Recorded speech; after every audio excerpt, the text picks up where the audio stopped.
Doctor BR Ambedkar Konaseema జిల్లా ఉప్పలగుప్తం మండలంలో జోరుగా కార్డన్ అండ్ సెర్చ్ ఆపరేషన్ అవగాహన సదస్సులు నిర్వహిస్తున్న పోలీసులు. జిల్లా ఎస్పీ ఐపీఎస్ అధికారి శ్రీధర్ ఆదేశాలతో రూరల్ సర్కిల్ ఇన్స్పెక్టర్ వీరబాబు ఆధ్వర్యంలో సబ్ ఇన్స్పెక్టర్ జోషి, పోలీస్ సిబ్బంది ఎన్ కొత్తపల్లిలో అవగాహన సదస్సు ఏర్పాటు చేశారు.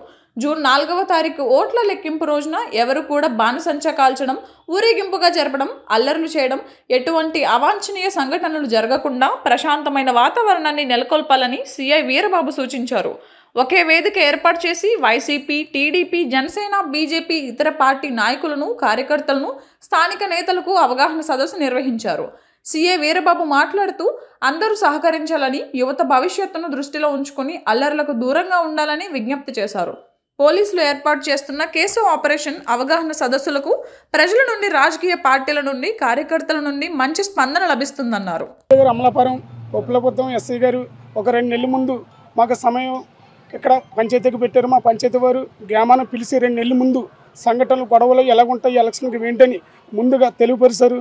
ఎలక్షన్ రోజున కూడా కమిషనర్ గారికి వచ్చారు. ఇక్కడ కూడా ఎన్నికలు చాలా సక్రంగా సీఏ గారు చెప్పినట్టు, మా ఉప్పలగుప్తం ఎస్ఐ గారు చెప్పినట్టు, గ్రామ పంచాయతీకి చెప్పినప్పుడు అక్కడ వైసీపీ అయినా, ఇక్కడ టీడీపీ అయినా అందరూ ఆహ్వాజ్యంగా ఎన్నికలు అయిపోయిన తర్వాత కలిసి అందరూ పనులు చేశారని, గ్రామం కూడా అందరూ కూడా సక్రంగా ఉన్నారని. 2024 జనరల్ ఎలక్షన్ ముగిశాయి. కౌంటింగ్ అనేది జూన్ 4న జరుగుతుంది. ఇందులో భాగంగా అన్ని గ్రామాలకి తిరిగి ప్రజల్ని శాంతి భద్రతలకు సహకరించమని చెప్పి, అట్లా శాంతి భద్రతలకు సహకరించిన ఏళ్ళ చట్టపరమైన చర్యలు తీసుకుని పడతాయని చెప్పి ప్రతి గ్రామాల్లో కూడా అవగాహన సదస్సులు ఏర్పాటు చేయడం జరుగుతుంది. మేము మా సిబ్బంది అంతా కూడా మా అమలాపురం కాన్స్టిట్యున్సీలో ప్రతి గ్రామంలోనూ కూడా ఏర్పాటు చేస్తున్నాము.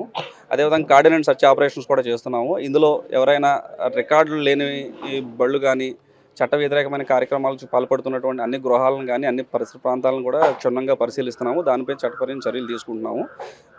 దీని యొక్క ముఖ్య ఉద్దేశం ఏంటంటే, కౌంటింగ్ డే రోజున ప్రజల యొక్క సహకారాన్ని కోరుకుంటూ ఎటువంటి శాంతి భద్రతలకు విఘాతం కలిగించే చర్యలు చేయకుండా ప్రజల నుంచి వాళ్ళ సహకారాన్ని కోరుకుంటూ ఈ అవగాహన సదస్సు ఏర్పాటు చేస్తున్నాం.